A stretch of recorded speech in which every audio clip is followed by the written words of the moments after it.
Au Burkina Faso, dans une opération d'envergure, les autorités ont mis au jour un réseau sophistiqué de détournement d'hydrocarbures subventionnés, causant un préjudice financier colossal à l'État, évalué à plus de 7,7 milliards de francs CFA, selon le coordonnateur national de la lutte contre la fraude. Ce scandale, révélé après des mois d'enquête minutieuse, met en lumière des failles dans la gestion des ressources stratégiques. Des acteurs clés, impliquant des intermédiaires véreux et des complicités internes, ont orchestré ce détournement à grande échelle, privant ainsi les caisses publiques de fonds destinés aux services essentiels. Les investigations ont permis l'arrestation de plusieurs suspects, mais les ramifications du réseau pourraient s'étendre bien au-delà des frontières. Le coordonnateur national appelle à une réforme urgente des mécanismes de contrôle pour empêcher de futures fraudes. Ce coup de filet, salué par les observateurs, soulève des questions sur la transparence dans d'autres secteurs stratégiques, comme la Sonabel, l'ONEA ou la LONAB. Les citoyens, indignés, exigent des audits indépendants pour garantir une gestion saine des ressources publiques. Cette affaire, loin d'être un cas isolé, pourrait être le prélude à d'autres révélations explosives. Les autorités promettent de poursuivre leurs efforts pour éradiquer ces pratiques frauduleuses et restaurer la confiance.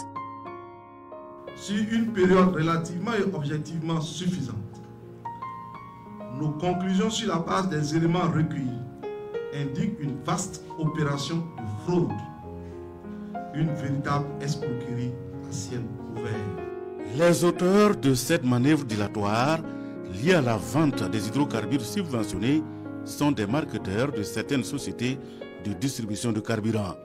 Leur mode opératoire consiste à détourner la destination première des hydrocarbures subventionnés par l'État pour les revendre à des industriels, opérateurs de carrière, entreprises exerçant dans le BTP et sociétés minières. Des sociétés pourtant exclues du droit de carburant subventionné, un carburant réservé aux ménages et populations. On va donner juste l'exemple du gasoil. Quand c'est subventionné, le produit est acheté à 613 francs à la Sonabi. Quand le produit est non subventionné, toujours gasoil, il est venu à 1150. Malheureusement, les marketeurs, quand ils vont à la Sonabi pour enlever ce produit, lorsqu'ils ont une commande et qu'ils doivent livrer à une entreprise, au lieu de dire à la Sonabi on veut du carburant non subventionné, ils prennent du carburant subventionné pour aller revendre à ces unités-là. Parce que ces unités achètent à un prix différent du prix qui est vendu à la pompe que vous et moi nous achetons. C'est pour augmenter les marges bénéficiaires. L'enquête réalisée sur 13 entreprises de 2020 à 2024 révèle une duperie devenue un mode opératoire classique faisant perdre à l'État des devises, mais aussi sape les efforts de redistribution des fruits de la croissance. Et les chiffres font froid au dos.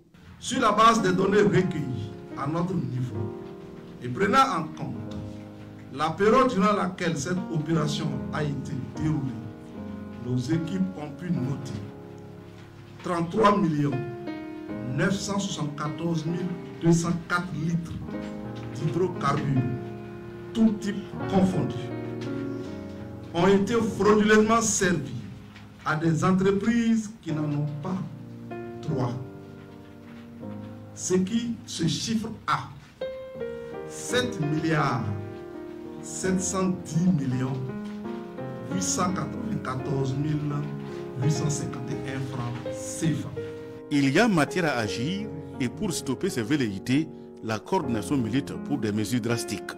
C'est pourquoi, dans l'immédiat et à titre conservatoire, la CNLF a procédé à la fermeture des sites de plusieurs carrières, des unités industrielles. Prétendues, ces manœuvres dilatoires des marketeurs ont été dénoncées auprès de l'autorité compétente et des mesures conservatrices ont déjà créé leurs effets. La CNLF recommande de permettre aux entreprises et sociétés exclues de la consommation de carburant subventionné à se ravitailler directement auprès de la Sonabi. La lutte contre la fraude s'intensifie à la coordination qui appelle d'ailleurs les acteurs à se conformer aux pratiques orthodoxes.